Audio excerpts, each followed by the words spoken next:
good friends? Welcome into Fantasy Focus Football, presented by Little Caesars, alongside Stephania Bell and Field Yates. My name is Daniel Dopp, here to recap everything that is Week 10. Yeah. And what a week 10 was, my friends. How you guys doing? How are your matchups this week? You know, I think, and this probably applies to all of us, like, I can never leave a week saying, like, everything went exactly as you wanted We it play to. in too many leagues to say that. But, you know, more good than bad, which is good this week. Yeah. And, a couple things outstanding tonight with the big game between the Eagles and the Packers. So Yep. we'll see. Yes, we will. Stephania, how about you? Are you talking about real life football, which might be the reason you're smiling, or fantasy football? Because I'd rather talk about fantasy football all day Than real life football? That's Your fair. team, I still think your team is extremely gritty. 49ers Oh, are... I am not so to be proud dismissed of yet. them. Yeah. So Yeah. proud of them. Quarterback's playing really the well. Rams are a wagon. Rams are playing well. We will talk a lot Yes, about the we Rams will. here in Yes, just we a will. couple of minutes. Let's get off that. First and foremost, we want to say a shout out to our friends over at Trophy Smack. Visit TrophySmack.com. Use the promo code FOCUS10 for 10% off your order over at TrophySmack.com. And our buddy Eric Moody is in the chat today. So if you want to jump into our YouTube chat, whether it's today or any other day this week, Eric Moody always hanging out in the chat, answering your guys' questions. So come hang out in our YouTube chat. And with that, let's dive in. I have a question before we dive in. Sure. Talking about Trophy Smack, our friends at Trophy Smack. Yes. Yeah. Yes. Do you think if Trophy Smack wins the show league, Trophy Smack gives themselves the belt? That's a great Wow. question. That is a great This is one of question. those. Is it like tax deductible? Because they're like, I printed this one for me. I mean, I don't know what you want me to say. We're going to gonna do give our it to best to prevent myself that from and happening. say- That's right. Yeah, We're yeah. going to do our best That's to how prevent we that answer from that happening. question. Yeah. All right. Yeah. All right. Now it's time for our Monday morning blitz. Each of us brought a winner, a loser, and a what the heck happened here kind of player. Field, I'm going to start with you. Who was your winner this week, my friend? My winner is Devon Achane. Yeah, a little he bit is. of disclosure here.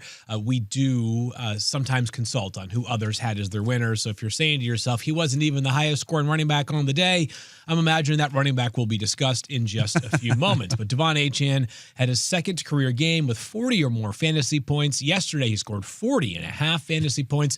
He just totally torched that Bills run defense for 174 yards on the ground, plus a pair of touchdowns.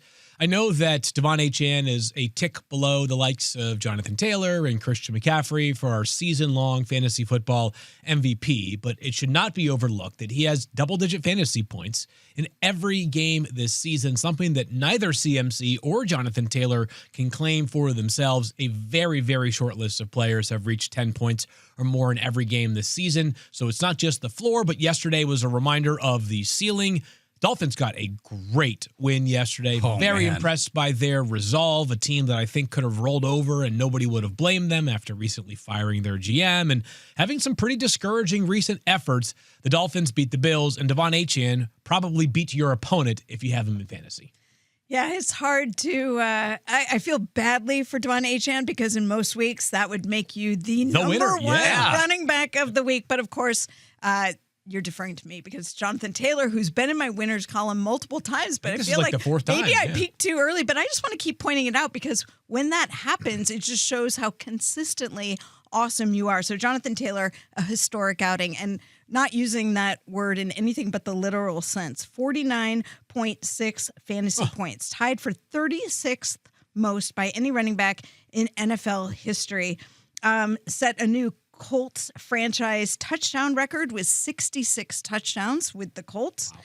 He's, like I said, he's been the winner column for me 3 times. He's finished as the number 1 running back in fantasy 3 times before today. That's this season. Amazing. Now it's 4, unless something happens tonight. But it's going to be hard to top this, let's be honest. Yep. And he was running back 2 in week 5, running back 3 in week 7. The only dud, and I did call him out for it last week, was last week when he had single-digit fantasy points, as you referenced. That was his 1 week without the double-digit fantasy points. But wow, 3 touchdowns on the day, including this 83-yard scamper. Yeah. And one of the things that you love about the way he plays is his vision and his patience. And so they covered up the middle, and it looked like he had nowhere to go. And then out to the left, and he's gone. And it's just so fun to watch him run, especially in the context of knowing how much he values the pure running backs. He's amazing. He is unbelievable. 6 games, over 29 and a half fantasy points so far this year. 5 games with 3 or more total touchdowns. I just want to announce this right now. They're on a bye next week. Still I'm starting him out of respect. That's right. That's right. I'm just putting him in there. I I'll bet take he doesn't the 0. get a 0 either. You know what? He'll find a way. Speaking of respect, I don't think he's going to get enough love in the actual MVP conversation. But Jonathan Taylor in the correct. But Jonathan Taylor in the fantasy MVP conversation, absolutely to me one of the guys that's at least in that top 3. He values it as much. 100%. Yeah, and he'll probably, if this keeps up, he will win at least the Offensive Player of the Year, which has basically become the best non-quarterback. Correct. Right. Yep, correct. I'm going to talk about one more running back if you guys don't mind. I'm actually wearing his jersey right now. Jahmyr Gibbs bounce back game. Yeah, no surprise there, right? Coming off a dud, but this week 142 rushing yards, 3 catches, 30 receiving yards, plus 3 touchdowns as well for 38.2 fantasy points. Third straight game with 3 or more catches. He has played about, in this one, the thing that this is what's so exciting to me. He played 50% of the snaps in this game and had 38.2 fantasy points. I think they pulled their starters in the second quarter. They did. That kind of does track. Yes. They did. But he played a ton of the snaps when the game was even relatively competitive. Absolutely. He just was wildly efficient. It was coming off of a really down week. In fact, the last month has sort of been weird for Jahmyr Gibbs. His 2 worst games of the year came in the last month, and his 2 best games of the year came in the last Dan month. Campbell take over the play calling. I was going to mention that a little bit later when I talked about the quarterback and some of those guys, but I do think that absolutely factored into it. I felt like it contributed. We will talk about that. But Jahmyr Gibbs, major bounce back. Love to be able to see him not only get in the end zone as much as he did, but be a part of the passing game because that's one of the things that has sort of not happened as much this year as it did last year. Talked about that last week. 30 receiving yards and a touchdown for Gibbs. The Commanders are a fun defense for us to be targeting the rest of the way. The Commanders play the Dolphins this upcoming Sunday. It's the final international game. I believe it's in Madrid, over in Spain. So that'll be a fun one for fantasy purposes. My loser of the week is, and it's, he wasn't awful yesterday compared to some of the losers that we have discussed, where it's like the guy gets you 2 fantasy points. But when Bijan goes under 11 fantasy points, it's hard to not consider him amongst the losers of the week. 10.8 fantasy points for Bijan, and let's just call it what it is. He's in the middle of a 3-game rut, kind of a mini rut, right? It's not like he has been completely unplayable, but he has 3 straight games under 100 yards. He has 3 straight games under 18 fantasy points. He has 3 straight games without a touchdown, either as a rusher or a receiver. He's an amazing player. That much is for sure. This Falcons team does some really maddening things every single week.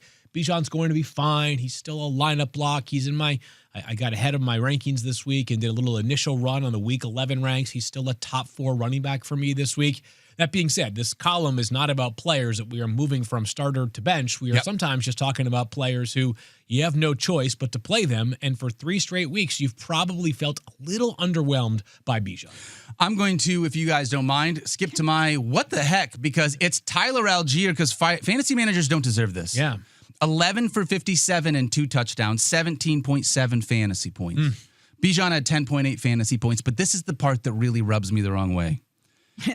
Bijan Robinson did not have a single touch inside the opponent's 19-yard line. Seems bad. So you're talking about there was no opportunities inside the 10, no opportunities at the goal line, no opportunities inside the 15, barely involved in the red zone offense for the Falcons. It was all Tyler Algier in the red zone. Do you know offhand how many Algier got in that same category? Algier had 5 touches in that category. Bijan had 0 touches in that category. Because if you're going to tell me he had 1, it's like, well, maybe they just scored some long touchdowns or they tried to throw it when they got down there. Nope. No. It did feel like every time we looked up, we were obviously doing the show at the time when the game was on, but you're looking at the monitor. I was like, why am I seeing Tyler Algier? I was screaming. Me, I immediately am like, is Bijan okay? Rosie asked me, should I start Tyler Algier or Zach Charbonnet? And I was like, honestly, I don't want either one of them. And she was like, all right, I'm going to go with Terrell Jennings instead. And so she didn't start either Zach Charbonnet or Tyler Algier. I felt like a terrible fantasy husband in that one because that was not great. You were, but okay. Wow, That's all right. what the I'm heck. the loser in this one. I'm Rosie's loser for the week. Who's your loser for the week? My loser he's not a loser at all. He's an Same category as absolute Bijan, star right? player, but it's Justin Jefferson for the week. 7.7 fantasy points, 4 for 37, but 12 targets, season high in targets. This award is shared by his quarterback who has his struggles, but it's Jefferson's first single-digit total fantasy points on the season. He's actually, even though he's been not what you hope for based on where you drafted him in fantasy, he's still like his output. 14.8 week 1, 11.1, 12.5, 22.6 when you thought things were getting better. He's had Carson Wentz in there, who looked for him, but he did have a 12.9 production week against Philly in week 7. Is 11.8 the lowest outing that he had up until this game? 11.1 was the lowest. That was week 2. That's such a high floor. 12.9 was week 7. Yeah. So, JJ and Carson Wentz helped contribute to his lowest ones. And then yesterday was bad. I think to me what stood out was the receptions versus the targets, which tells you that's where you have to look for the disconnect. Yeah. So a couple things here. I'm going to give you guys a guess. What do you think is the highest Justin Jefferson has finished in a week this season?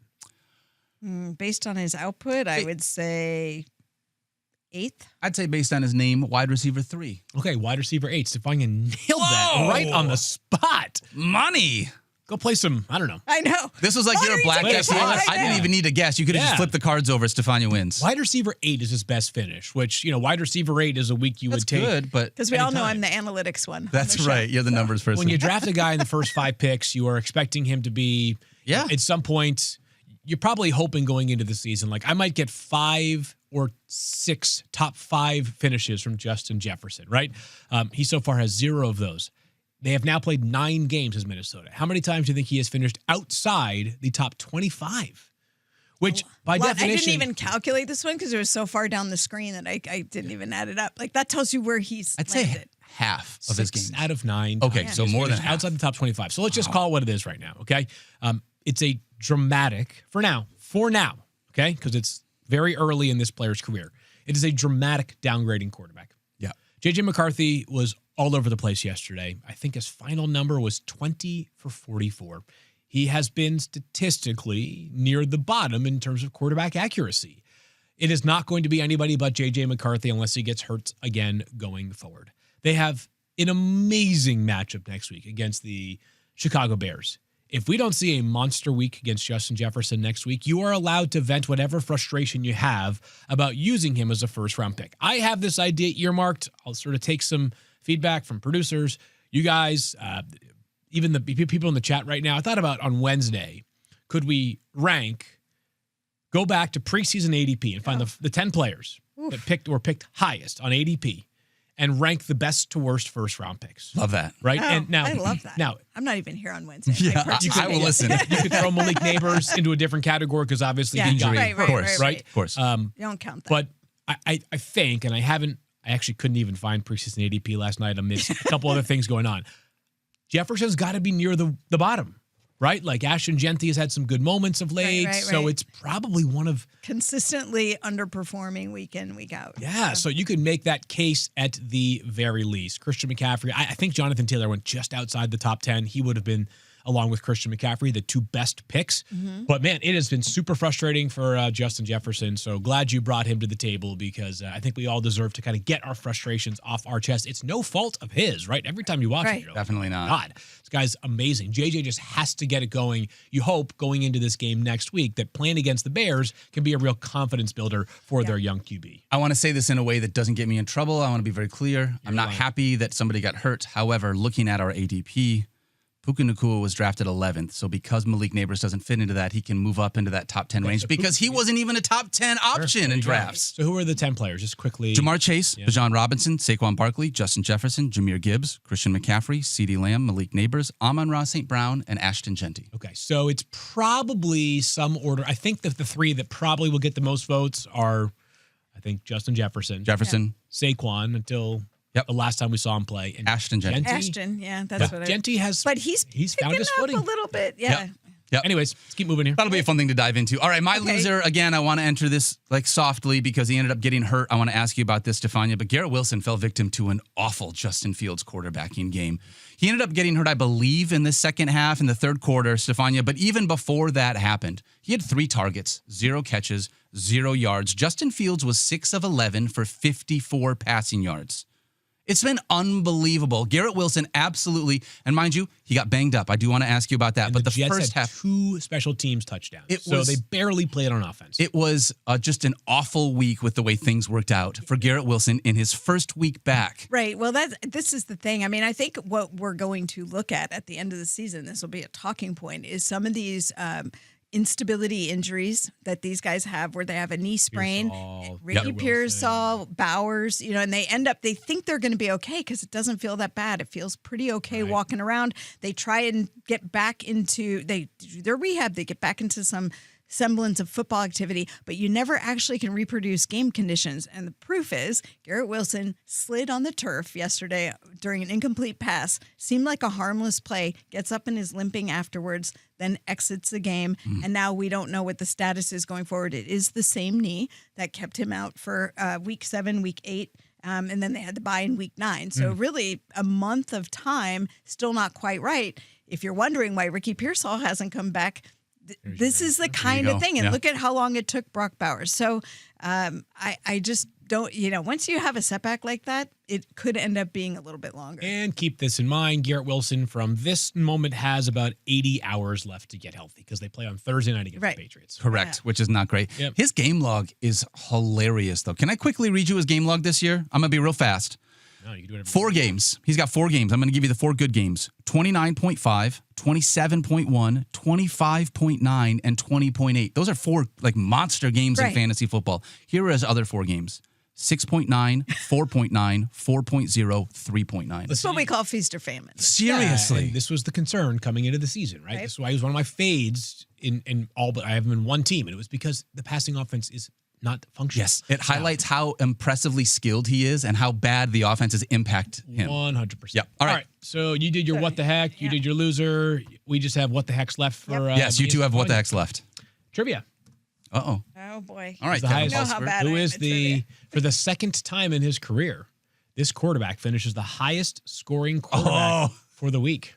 I know the answer to this, so I'm not going to Can you say name it. the quarterback? I'll give you a clue. It's not Lamar Jackson, nor Josh Allen, It's not, not Jackson Dart, not Caleb Williams. Those guys were, I think, 2 and 3. it's not who, it wasn't, it wasn't Drake May. No. He didn't score any. Was No. it Baker Mayfield? I'm just And thinking he out didn't go loud, to- people, before you hammer me for being an Oh, idiot. don't worry. No, Trivia. this is everybody else is sitting there like, who Did he go to wait. UC Davis by any chance? He He did not. No. Okay. All right. he went to Stanford. All right. Stanford. Oh, Davis Mills. Oh, there we go. There we go. There we go. Once he threw Davis that Mills. educational institution in there, I was like, I got that. Did the Jaguars go full New York Giants yesterday, where they blew I think it was a 19-point lead versus a That was- 26-point lead for the Giants. Anyways, Davis Mills, Scampered for quarterback that 1 for the week, including a late rushing touchdown. That's right. 28.7 fantasy points Unbelievable. for Mills. That's his career high. Do you know what his start percentage was yesterday? I'm going to guess. .03. Yeah, well, Like you know, it his was one of them. mom Oh, my started gosh. it. Eddie Marlette in the War Room League. No. Picked him up and Stop started it. him. No joke. Oh, Yeah. that's amazing. So well done by him. That's why the War Room League desperation is Right, yes, always right. so much fun for these reasons. Yeah, so there was 4 quarterbacks in a bye, 16 teams. There are some guys like you're not starting like a Dylan Gabriel or something like that. Bryce Young, although Dylan. Dylan didn't play bad, actually. I started That's such- Dylan in our dynasty league. I wish I had started Dylan over either Bo Nix or JJ McCarthy. That would have been great. I know. Who's So laughing? our some of our fans know I'm a gigantic NBA fan, and Yes. I love like the last couple of games of the season, and especially that last. They always play their final games on a Sunday. Yeah. There are guys that and I'm a huge Celtics fan as well. Like Peyton Pritchard every year on that final Sunday. Well, maybe not this year, but like Jason Tatum and Jaylen Brown will rest. They've probably clinched a high seed, and Pritchard just goes out and he just goes. He shoots, 25 times. He always finishes like 36 points, 18 assists, "Where's that?" 7 rebounds. He goes absolutely bonkers. Davis Mills might be that. I was looking back. I was like, this has to be a career high, right? I did go back and check. In 2 prior Week 18 performances, he's been quarterback 1 and quarterback 4 for the week. No way. Davis Mills, Peyton Pritchard, Spider-Man meme. I love that. But I did That not is have Davis awesome. Mills finishing as quarterback 1 for the week. By the way, the Davis Mills had one assignment, and it was throw the ball nonstop to Nico Collins. I don't know if we're going to talk about Nico, but I don't have my list, but he I would did just that. say and that's back-to-back games. 15 targets for Nico this week. Like, if you're going to do that, Quarterback sign me up. controversy in Houston. Yeah. I don't know about Back-to-back that. weeks, by the way, I'm doing joking. that. Yes. Can we have a little fun? And by the way, they play the Titans next week. Juicy matchup. Great matchup. yeah. Yep. Well, my what the heck is Jacoby Myers. I mean, you brought him in because he doesn't drop passes, which means you have to throw him the ball so he can actually catch passes. To be fair, he did catch a touchdown. He caught 3 for 3. Yes. So, it did hold up, but why are we targeting Parker Washington 7 times? Because he was my long shot in fantasy. Oh, that's why. That's why. Well, Way to go, Field. Thank you. Thank you. I'm going to assume this improves going forward. There was no Brian Thomas in this game because of the ankle injury, and we don't know what the future portends for Brian Thomas as far as the injury or anything else. But I just felt like, okay, Jacoby Myers, just the love of him going over and the commentary, thought might see a little bit more. Yep. So. Great. Should we get to our takeaways? Because, I really hope they need him because how do you come back from that loss yesterday? How do you explain that? Because, again, Washington was targeted 7 times but only had 3 catches. Yeah. So Parker did score 2 touchdowns, including a punt return touchdown. I'm not No, it's amazing. It's just funny. That catch he had in the back of the end zone was pretty sick, too. Yeah. I mean, it was really nice. It was not his fault. Yeah. That No, the Giants absolutely not. win. All right. Let's dive into some takeaways. I'm going to kick things off because we had mentioned it. The Detroit Lions had a change in play callers on Sunday, and I think you noticed it in a major way. Jared Goff, 320 passing yards, 3 touchdowns, 24.8 fantasy points. Nice start. Fields, you started him in start of the week. Yeah, so that's great for you. Wait, Did you also start? start? You got long shot. You got start of the Well, week. start of the week. It's not finally determined yet. Yeah, it's still a close have one. Jordan Love in play tonight, but we are hoping. Fingers crossed. Again, we have included some new punishments there, and we're hoping that Mike has to do one of them. That's right. Well, I don't even know what it is, but I'm just Cleans rooting for Stephania's it. house. That's yeah. You're All in. right, then. We're in. But J-Mo, also, who was a start of the week for both of us, had a huge game. 6 catches for 119 yards and a touchdown, 23.9 fantasy points. He had 16.5 or more fantasy points in 3 of his Remember last that 4 whole games. we need to get J-Mo more involved? I sure do. That happened. This week just felt different because understanding, so for those that didn't watch the game, John Morton, who came over as the new offensive coordinator once Ben Johnson left, he's been calling plays up until this point. Yep. But in week 10, Dan Campbell decided, I'm going to call plays here. And it felt like you noticed a rhythm develop. A lot of the players over the week had talked about they didn't feel like it was the same flow or rhythm of offensive play calling for the Detroit Lions. This game looked like it was the Detroit Lions of 2024 back to just scoring nonstop with an offense, finding guys all over the field because J-Mo and Amon-Ra and Jahmyr Gibbs and Laporta, everybody basically ate. Yep. So this was an absolutely fantastic game. And if you have been one of these Lions guys that has one of these people on your bench saying, man, it just feels like Detroit's good, but they're not doing what they did last year. This was kind of like a going back to what it felt like. I wonder how much it's going to continue. Well, big test this upcoming Sunday night against the Eagles. Eagles will be you a big guys have game. to have some sort of wager on that, you and Mike. Me and Mike? So, yes, the Commanders, as I said earlier, like there's a chance that we're talking, like the Commanders might be like the Bengals with different uniforms. Yeah. Right now. Right now. Feels like it. Between the injuries and, I mean, they had one of their best defensive players punched Amon-Ra early in the game. He's now suspended for next week against Miami. Yep. It was like a blatant, that was punch. Yeah. It was yeah. Not, I mean, it was it like, was not like an incidental contact. They weren't in the middle of a scrum. It was like, I don't even know. I just swung at you. That appeal is going to be a hard one to like justify. Yeah, I punched him, but thankfully I could have punched him harder. So no. This team, by the way, it's such a year-to-year league, man. Just whenever your team is good, don't ever apologize for winning. Never apologize for winning, and never apologize for having a strong season because the next year the bottom could fall out like the Commanders who play the Dolphins this week. That's right. And Jalen Waddle just continues to be awesome without Tyreek Hill. There's a strong argument that Jalen Waddle is at top 12 wide receiver right now with no Tyreek. Was efficient yesterday. Only 7 targets, but 5 catches, 84 yards, and a touchdown. He's played 6 games without Tyreek Hill, has the entire Dolphins offense. And Jalen's had 14.6 fantasy points or more in 5 of those 6 games. That's pretty good. The one exception was that game against the Browns, 1 for 15. Wasn't great at all, but he's been a top 10 wide receiver in 4 of 6 games so far without Tyreek Hill. There's a reason why Miami, despite sort of toiling in potential football purgatory, did not trade away Jalen Waddle. And there's a reason why the Buffalo Bills, who played the Dolphins yesterday, reportedly tried to trade for Jalen Waddle because he had a long touchdown against them. So lock Waddle into your lineups. It's interesting because that was my number one takeaway was exactly that. And it was that Miami obviously found a spark this week. And we've said all along, Devontae Chan was a must start. And my question was, does Waddle now become a lineup lock for you going forward? If you look at what their matchups are, next up is the Commanders in Brazil. I love that. Then they have a bye Madrid, week. but close. Then the Saints. Madrid, right? It's not Brazil, is it? Oh, Whatever, Madrid. somewhere international. That's so rude. I was going to say, do we have did 2 not Brazil mean that. games? And I forgot that. No, I put Brazil, I think, I don't know why. A country that speaks a lot of A Spanish. country that's not, They speak Portuguese, actually. it's not England or Germany. There we They speak go. a lot of Spanish in No, Spain. probably They I speak a put lot it of out of my Portuguese mind. in There you go. Brazil. There In you my go, mind, yes. I was trying to figure out how could I get an assignment to go to Madrid for this first time ever NFL game. And once I realized I couldn't, I just blocked it out of my mind. That's So, fair. That's fair, yes, they are Stephania. playing, All right. They are playing in Madrid, but anyway, it's the Commanders. That's the point. Okay. Then they have a bye week. Then it's the Saints. Then it's the Jets. So when you think about how does that translate for fantasy football, Waddle this week, to your point, 19.4 fantasy points, his third highest. Love that.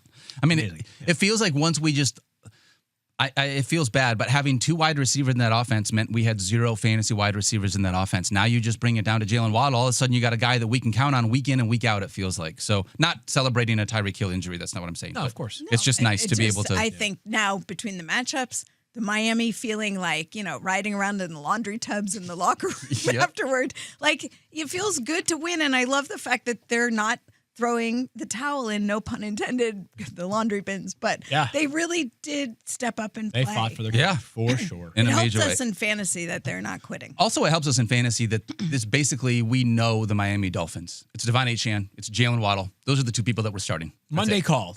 Ollie Gordon scores a touchdown on Sunday. No, They're don't playing do the this. Commanders. Like, they could be up 15 You're right. and he could just march in Long for a shot. one. That is, yeah. Well, they play early, so I can't use it, unfortunately. That's but, tough. Yeah.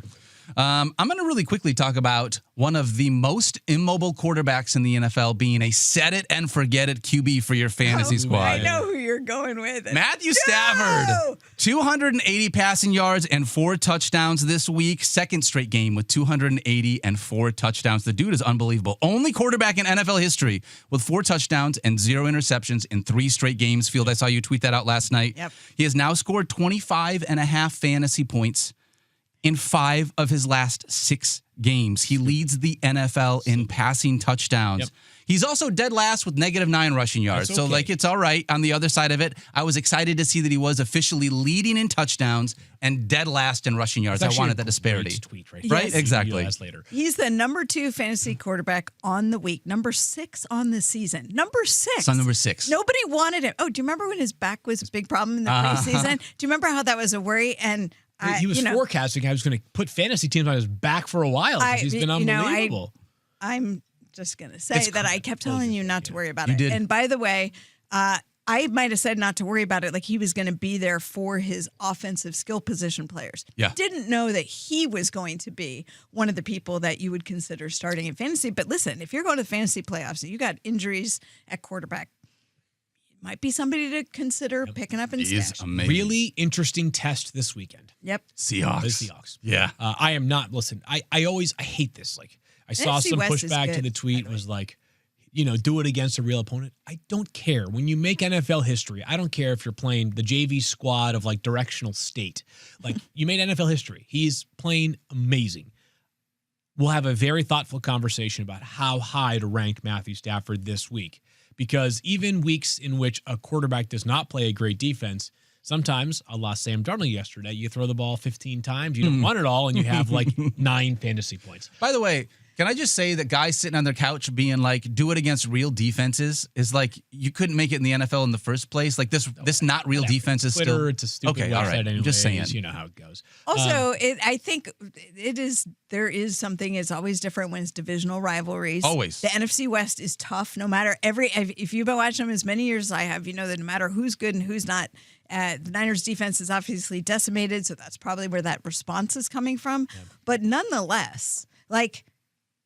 He just put an exclamation point on his performance yesterday. And I think that he will be tough. In Seattle, he's seasoned. He now knows this division really, really well. Yeah. This is going to be an awesome. Take nothing for granted. I think the wildest stat of the day yesterday, on a day in which Jonathan Taylor had 49.6 fantasy points, is that Matthew Stafford, for the first time in his illustrious Super Bowl winning, future Pro Football Hall of Fame career, is now not a losing quarterback in terms of record. No way. He is now 115, and 1 as a starting quarterback. Wow, all those years of the Lions. Don't. No wonder Stephania, he was no one smiling as needed he this. No threw one. that off his back. He's Is like, that not I am insane? free. That's crazy. I believe his rookie season was 0. No, you guys got him Second with year. the 0-6. Oh no, he was part of the 0-16. He was part of the 0-16 Yeah. season. Yeah. So I mean, again, I love Matthew. I think he was. It's a good reminder that there's much more context to quarterback amazing. wins and losses. But I thought that was an insane That's- stat from our ESPN analytics. That is amazing. Matthew Stafford was drafted in 2009. 0-16 happened in 2008. Okay, there we go. So he was not a part of that. The payoff was getting Matthew Stafford. Exactly. My next takeaway is the Bears backfield is still DeAndre Swift for right now. It is. Did you copy off my homework? Wow. You went to Princeton. Why wouldn't? Of course. He played 62% of the snaps. Yep. 38 for Kyle Monungai. The good news is nobody played a snap besides those two from the backfield. Yeah. 13-7 was the carries edge. That's not a gigantic, decisive edge for DeAndre Swift, and Monungai did find the end zone. Yep. But 8 targets to 1. Yeah, 8 that was a targets for passing DeAndre game. Swift. That was my 5 point. catches for him. Yep. So I still think DeAndre Swift hangs on to RB2, low-end RB2 value. And Monungai is incredibly valuable as an insurance back. But if you're starting him, hopefully it's only in week 14 when there's 6 teams on a bye and you are just praying he scores a touchdown. It's so funny because my little note to myself was DeAndre Swift is the running back you want in the Bears backfield when he's healthy because of his value in the passing game. So Yep. it would just makes it that becomes so. Mike Clay has talked about it, and I hate to give him credit, so hopefully We all not do. listening. He's not listening. But we are really seeing this difference, and I know I'm looking at it much more now in my recent years of playing fantasy football compared to my early years. You have to be a running back who catches passes. Like, it just jumps your value up so much. Such a difference maker. Yep. And there's very few who, and Jonathan Taylor does catch some passes, but like you think about the running. Yeah. Christian McCaffrey's the exact opposite. Like, he is a pass catcher first. Without an 18-yard Right. run or longer than 18 Right. yards, as we found out yesterday. As we learned when I Should we, got blown up in trivia. Since we know Mike's not listening, he works so hard. He's does. incredibly thoughtful. He's really good. Great man, handsome, awesome teammate. Let's bridge too far. Okay. It was the great teammate. That's what it was. Yeah, he's handsome, but not a good teammate. All right, who's next? I kid. I'm going to talk about Roma Dunze. Go from the Bears to the Bears. Yeah. 20 fantasy point game after a dud. Roma Dunze responds in a major way. 10 targets, 6 catches, 86 yards, and a touchdown for 20.6 fantasy points. 5th game of the season with either 100 yards or a receiving touchdown. Yeah. Only his 3rd game this year with 10 targets, though, because this is one of those offenses. Caleb Williams just spreads it around. Yep. DJ right? Moore got banged up yesterday. I think Rome is. I do think that this is kind of where I've landed with Rome. Is he fits into this category where it's like you're just playing him, That's right? exactly Like, where he's at. He's not a top 5 wide receiver, not a top 10 wide receiver, but he's better than 20th. And Yes. I'm playing Rome Odunze week in and week out. Caleb Williams building some confidence, so I'm with you there. When did DJ Moore leave that game? I think it was so he got hurt in the first half. He came out late in the he came out late from halftime. Okay, and then it's a shoulder injury, so we'll see. They play the Vikings next week. We'll see whether he is available. Luther Burden.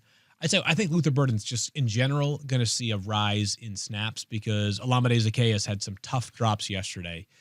Speaking of Verizon, I don't know about snaps, but you and I have just been talking about this back and forth with Mike. We both chose Colston Loveland as our start of the week because we wanted to believe that he was going to get maybe a little bit more run. Didn't have a huge game here, but he certainly got more looks than Cole Kmet did. Before he did. Yeah, and I'll just say this with Colston Loveland is he's going to be, going to need some things to go his favor to be a weekly starter in redraft at any point this season. Whoo boy, that kid's a good-looking player. Mm-hmm. Ben Johnson with Caleb Williams, Rome Odunze, Colston Loveland, and Luther Burden, one of those as running the backs. building blocks of his young man. team. Those guys are all in their 1st or 2nd year. Like, whoo, baby, that is going to be a fun offense for a long time. I'm going to go to the Giants, the other team in this game. Let's just do this in a couple of different conversations. One, Stephania, the expository, he did leave this game yesterday. Mm-hmm. Yes, he left the game with a concussion. Jackson Dart did. And we've seen him be evaluated for this injury. Is it 4 times? 4 times. Yeah. And so, listen, we've talked about how he puts himself at risk because of the way he plays. And you thought this might be coming. Never like to see it. There's a couple things I will say. If you saw he went to the tent first, then he went back to the locker room. It always tells you they're doing a more detailed concussion eval because what they're seeing there is inconclusive, or they want to look at some further things back in the locker room.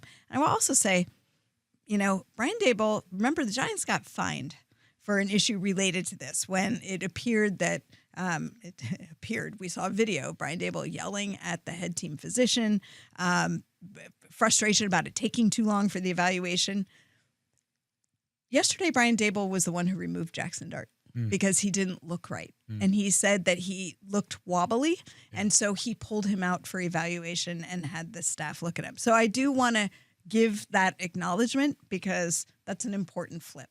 So that was Brian, not the eye in the sky that called that time. No, that was the coach. And he talked about it afterwards. And not in a way of like taking credit for it, but people were sort of asking what happened because Jackson Dart was, of course, trying to go back out on the field because that's how he's wired. So stay tuned. We'll see how long his recovery is. He's the first rookie quarterback to ever run for a touchdown in 5 straight games. Okay. He was quarterback 2 yesterday, and he didn't even play the entire game. All right. He was, on a per play basis, probably the best quarterback in all of fantasy football yesterday. Top 3 quarterback pending Monday Night Football for the 3rd time in 5 weeks. Also, I didn't expect him to throw for 242 passing yards. Looked awesome throwing. The Bears definitely helped you out in that regard, but in his last 5 games, quarterback 3, quarterback 3, quarterback 7, quarterback 2, quarterback 13. He's been amazing. He has 7 rushing touchdowns since week 4. It's amazing. He is, if he's healthy, lock it in fantasy starter. Yep. With major upside. But this is the conversation we have to have now, is that we just said it. He's been checked for a concussion 4 times. The Giants are running him. And this is a little bit of fantasy, a little bit of real life. There's a little bit of a push-pull here right now as a coach. Brian Daboll, no mystery, is coaching for his job every single week. If at some point you told me they removed him as head coach, I wouldn't be totally stunned, right? They lose another game, which they had a 10-point fourth quarter lead yesterday. If I'm the Giants ownership, what I am telling Brian Daboll is Jackson gives us hope in the future. You need to be as smart as humanly possible. What's more important to us now is Jackson Dart coming out of the season healthy than us winning a couple of extra games to go 5-12 versus 3-14, right? Because it's becoming a problem. They're running him so much. Their quarterbacks take a lot of hits. Justin Herbert, Drake May has taken a lot of hits. Obviously, Jaden Daniels took a lot of hits. Guys who are just play behind offensive lines that are porous, obviously take a lot of hits, but man, alive, are they playing him? It's like a kitchen sink effort every single week to win the game. Yeah. Running him some more. He's a great runner. I get that. But when you've been checked 4 times for a concussion, like at some point you have to say to yourself, all right, I know let they have no Tyrone Tracy run the ball. Yeah. So take it off the quarterback. We don't know if he plays next week, obviously. It's too soon to tell. If he does, he'll be ranked very, very high, obviously, as well. But I do wonder if at some point the Giants are like, all right, we got to probably be a bit more selective. This happens to all the great running quarterbacks, maybe except Lamar Jackson because he's the best athlete we've ever seen at the position.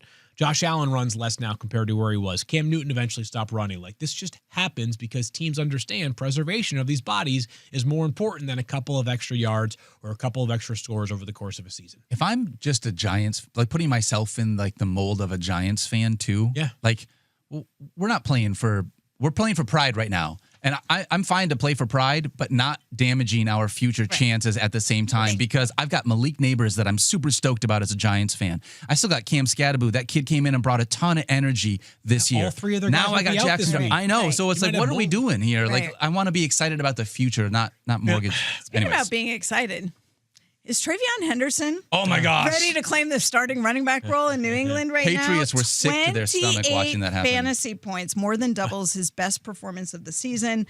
It's unclear how long Ramondre will be out. Is it Terrell or Terrell? Terrell Jennings, who left with a knee injury as well. 147 yards for Ramondre, also caught passes. Next game is Thursday night. Yeah. So we'll see whether Ramondre is available on Thursday night.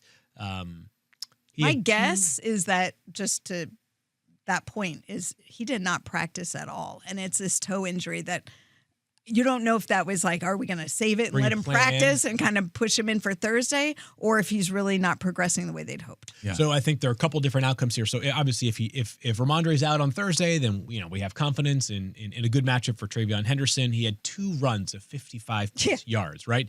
I think the other path here is that Ramondre either returns in week 11 or sometime soon, and that what you hope is the Patriots yesterday were reminded of some of why they used a second-round pick on Travion and say, okay, hey, Ramondre's still the guy. and he will get the goal line opportunities and the 3rd and 1s and stuff like that. But let's make sure we tap into Travion, who I continue to think has a little bit of like that Tony Pollard to him when Tony was with the with the Cowboys, running opposite of Zeke Elliott. It was like, oh my God, like every time he touches the football, he's a threat to hit a big one. It's just they never give him the ball in like a run up the B gap. It's like pitches, tosses, which he did have a 55-yard touchdown in an inside run yesterday, but that late game touchdown was pure speed, baby. Yeah, it was pure speed. So yeah, it was. I think independent of Ramondre Stevenson's status for Week 11, I think the stock is going to trend up a little bit for Travion Henderson. Not to the point that we hoped. Number 4 running back on the week so far.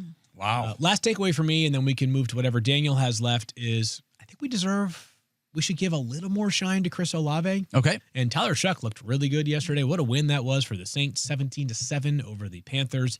15. Here's the last 5 games for Chris Olave.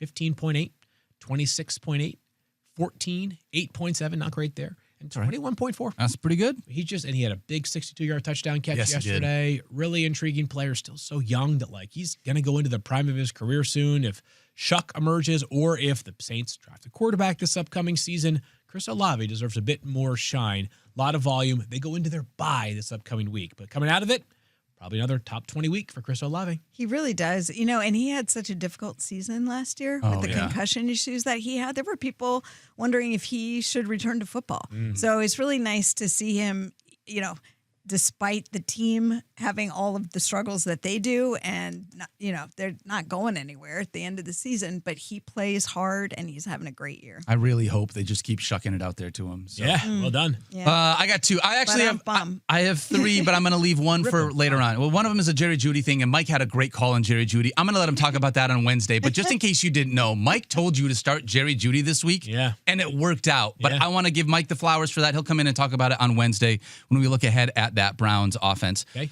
Drake London topped 24 fantasy points for the 4th time in 5 games this week. What he has been doing at the wide receiver spot has been unreal. 6 catches, 104 yards, and a touchdown. He now has at least 6 catches and 100 yards and a touchdown. All 3 of them in 4 of 5 games. Yes, he has been unbelievable. It's week 10. He has 158 fantasy points. The number 2 wide receiver on this team has 32.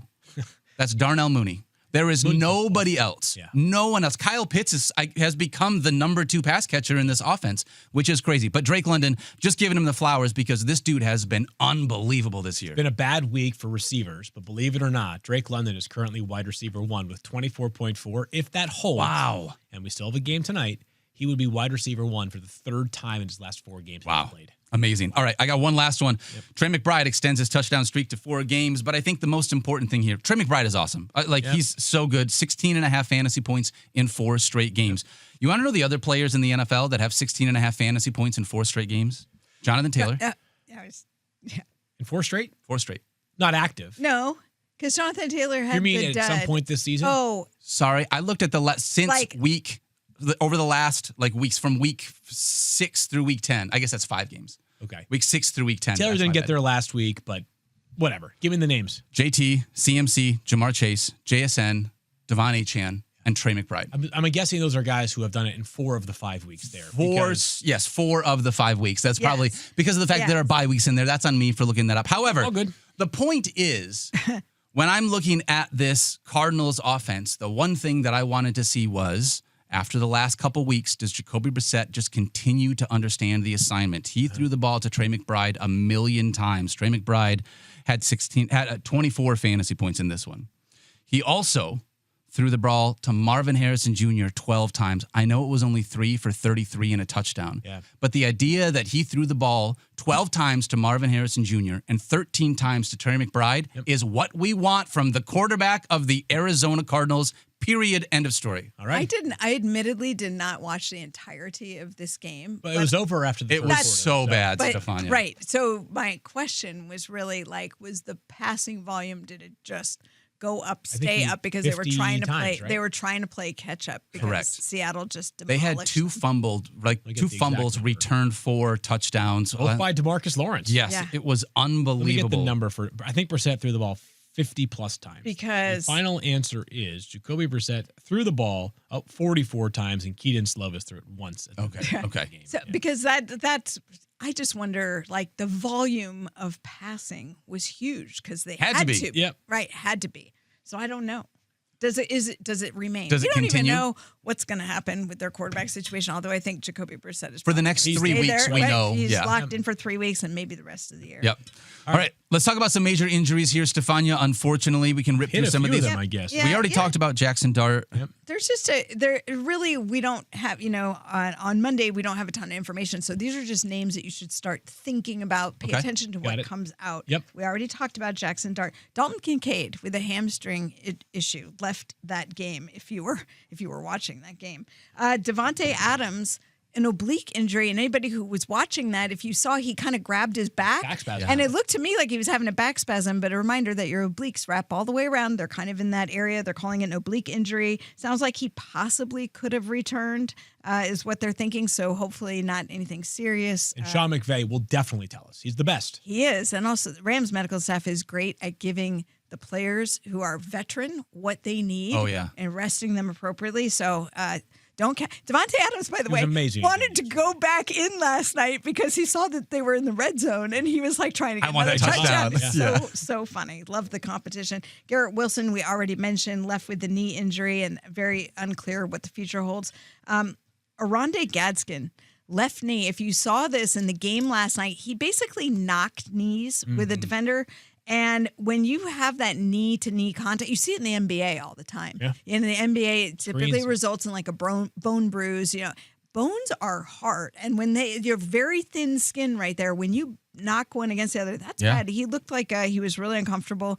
Left the game, ruled out in the third quarter, scheduled for an MRI today.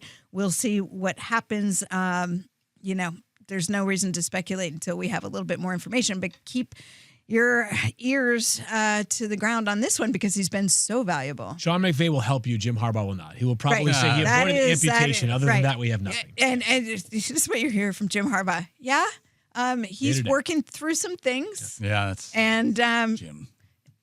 Pretty good. Tomorrow's better. Tomorrow will be better than yesterday. The sun's going to come up tomorrow, and when it does, we'll take a look and. Do you remember Najee Harris before the season with the eye injury? I was down there at training camp during when that was going. He's like, he's doing today's better day than yesterday. And every day people were asking, he's wearing a visor. He's working on the sidelines. What are we seeing? Yeah. He's doing some stuff. I'm like, thanks for the help. People are trying to look in the visor to see what they can see. Harbaugh gives nothing. Gives nothing. It's working for them. By the way, one person who's not on the list that it just made me think of was Justin Herbert. Yet again, took an injury. And this time, that did not look good with the ankle. This is, when I gave these stats on FF Now before, he's the only player, when I was giving all the high ankle sprain stats, he's the only quarterback who's dealt with a high ankle sprain that we have documented injury that played through it, never missed time. They taped him back up. They kind of spatted it when you put more tape over the outside of the shoe yesterday. He goes back in, but keep your eye on Justin Herbert. Wouldn't be surprised if he ends up on the injury report. Okay. One tough hombre. Yeah, we will continue to watch that throughout the week. Let's dive into a few studs and duds here. Right. And I'm going to start with Breece Hall because Breece Hall was awesome this week. 21 touches, over 80 yards on the ground, but really he came alive on that screen pass. He had a beautiful 42 yards? 42-yarder, yep. 42-yard screen pass that he took to the house that looked great. Played 70% of the snaps. Honestly, the majority of this Jets offense was just Breece Hall. Yep. I mean, they were running the ball nonstop. So Breece, we had him coming in. It was a tough matchup against the Browns, but he absolutely delivered with over 19.5 fantasy points. A really nice game from Breece. We've talked about basically every Bear so far, besides Caleb Williams. Yes. Caleb Williams winning the Monday Night Football is a top 3 quarterback, 25.1 fantasy points. Notably, back-to-back big games as a rusher for Caleb Williams, who had what ended up being the game-winning 18-yard rushing touchdown. And I got to tell you, huge fourth quarter from Caleb Williams. They are also, right now, the kings of the almost big plays in Chicago. 6 drops yesterday, according to, I think, PFF's charting. If they hold on to a couple more of these, Caleb's numbers could be a whole lot better. Yeah. Yeah, I'm going to give a shout-out to Emeka Egbuka, who comes in with a nice game. 13 targets, only caught 6 of them, but very important, 6 with a touchdown. Even though the Buccaneers lost, I think people were wondering, about Igbokwe. He's been a little bit banged up, and I think people forgot about that because we think about the big injuries, the Mike Evans and the broken collarbone, and Chris Godwin, who hasn't been available. And Igbokwe was dealing with a soft tissue injury of his own, so he hasn't been quite himself. I liked what I saw from him yesterday, even though, unfortunately, it was a loss. I also liked what I saw from Juwan Johnson in this offense. We went from Juwan Johnson being a startable tight end at the beginning of the year, surprisingly to us, mind you, to scoring under 6 fantasy points for 3 games. Nah, you can drop him, forget about it. Now he scored over 10 fantasy points in 4 straight, including 19.2 this week, 4 for 92 and a touchdown. No Rashid Shaheed in this offense now, so Juwan Johnson may come back and start being a thing if you need something at the tight end spot. Yep, once they come back from their bye, which they are on this upcoming week, along with the Colts. Lad McConkey stacks another big game together this week. So cute. Yeah, Lad.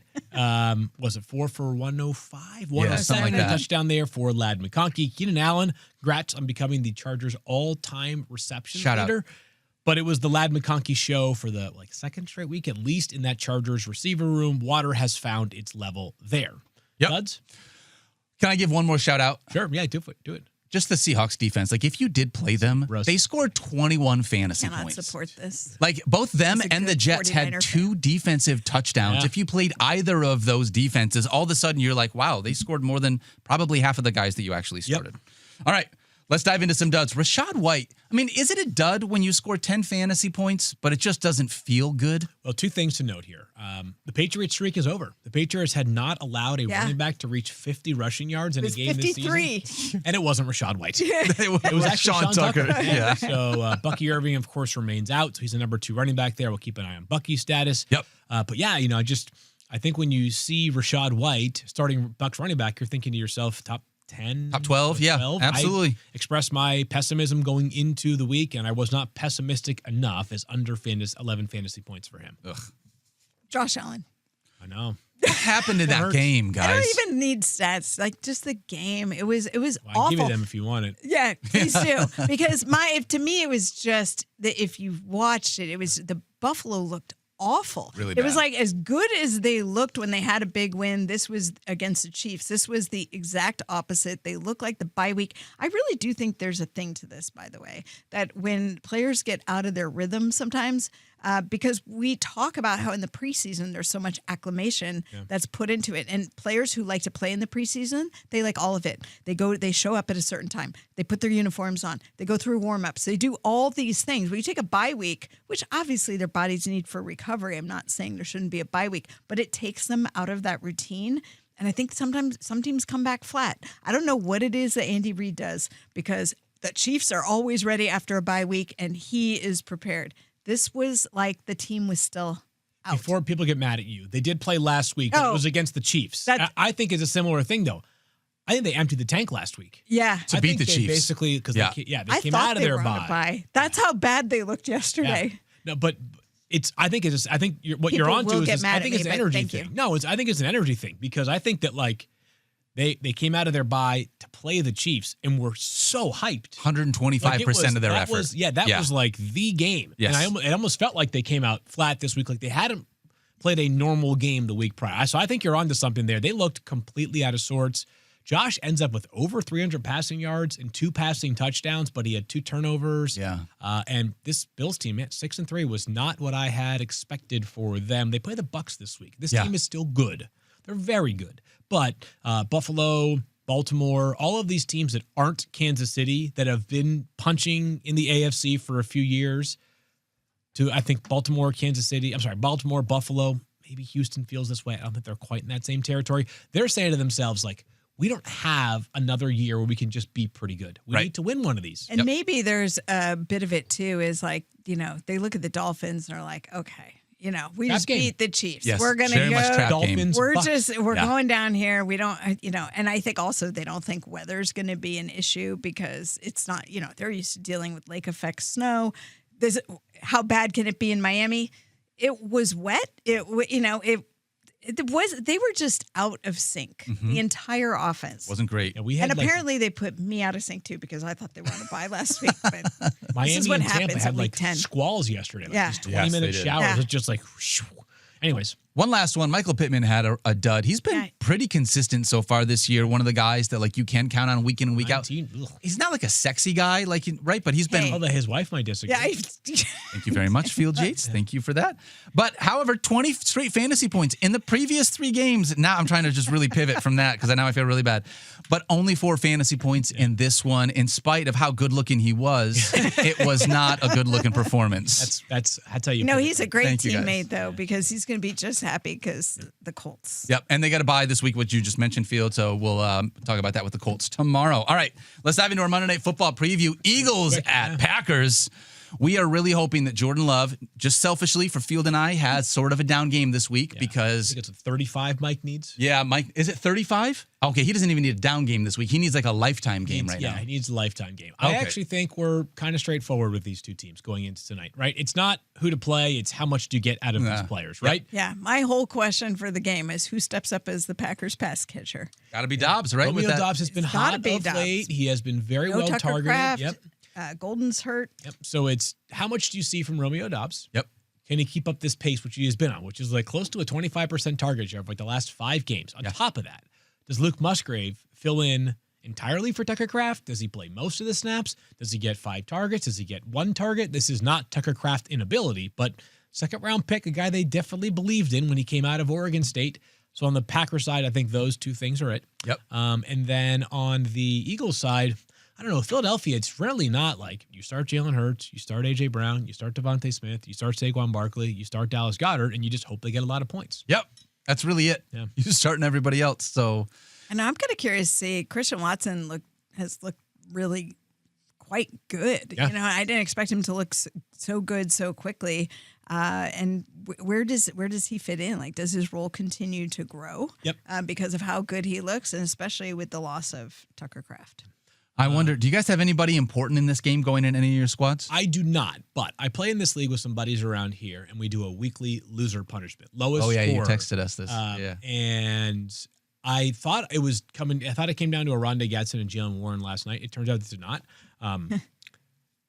I need Josh Jacobs to go 14 or under, and I will avoid the punishment. If not, I might be doing Lord knows what. Okay. All right.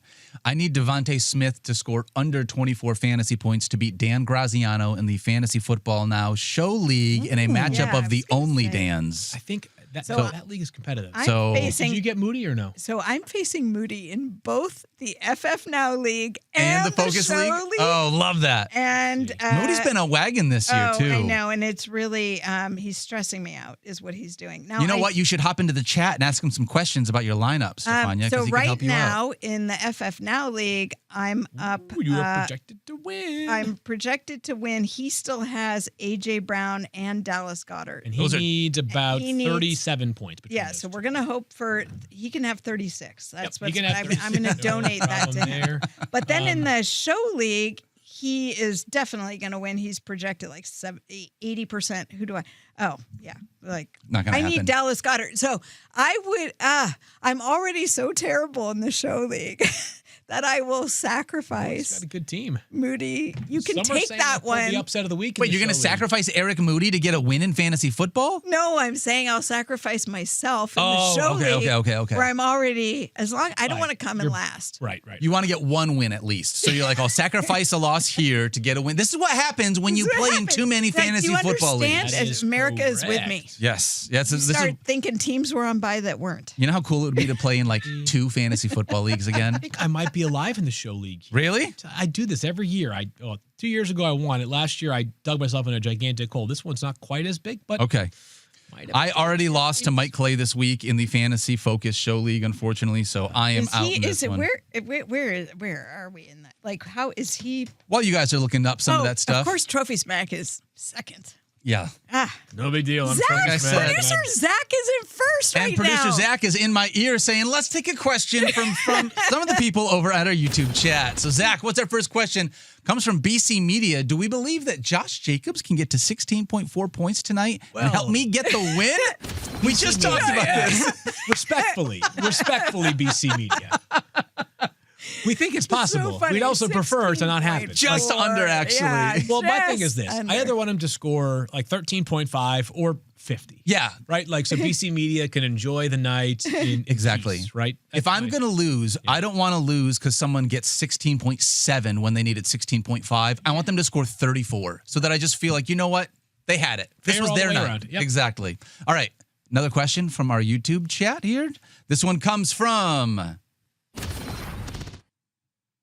Something Hoops Basketball. It's a long name, but they really like basketball. J Hoops Basketball wants to Yes, know, does you can AJ Brown yeah. get me 7 points Yes, tonight? he can have one touchdown and then stop scoring. One touchdown. He gets one touchdown. That works. Okay. That will, because it'll be at I least think one AJ catch gets for 1 7. yard. Yeah, Yes. I think so. I think he. Eagles coming out of their bye, a little bit of self-scouting. Remind them, like, AJ Brown. Squeaky wheel. Yep. Yeah. All right, let's do one more before we get out of here on a Monday. Last one comes from Greg Muggs. Serious question. Do I Serious. trade Henry, Sutton, and Addison Yes. for Jalen Warren and Justin Jefferson? Yes. If you can get Jalen Warren and Justin Jefferson, I would Oh my do that. gosh! Yes, I think that's an upgrade at running back because I do think that Jalen Warren right now in vacuum is more Better valuable than Derrick Henry. Yep. And then I think the price I know that we just talked about how Jefferson's been bad, but like Over Courtland Sutton? is like borderline usable. Agreed. And Addison has not been great himself. Jalen Naylor went off yesterday. I would like to. Don't get me started on that. I won't. I'm going to lose in Dynasty because I have Jalen Naylor on the bench. That's a bad way. Which to is- Told you to start him. I Asked know me you yesterday did. morning, and I told played you. Romeo Dobbs. I trusted Mike on a Packers wide receiver again. It's a fly to try. I know. I keep seeing it. I I had me think for that's lunch what it right is. now. All right. Thanks for watching, guys. Thank you so much for hanging out with us. Today's show is presented by Little Caesars. Have fun watching Monday Night Football. We'll see you back here on Tuesday for a Waiver Wire show. Later. You're in the 060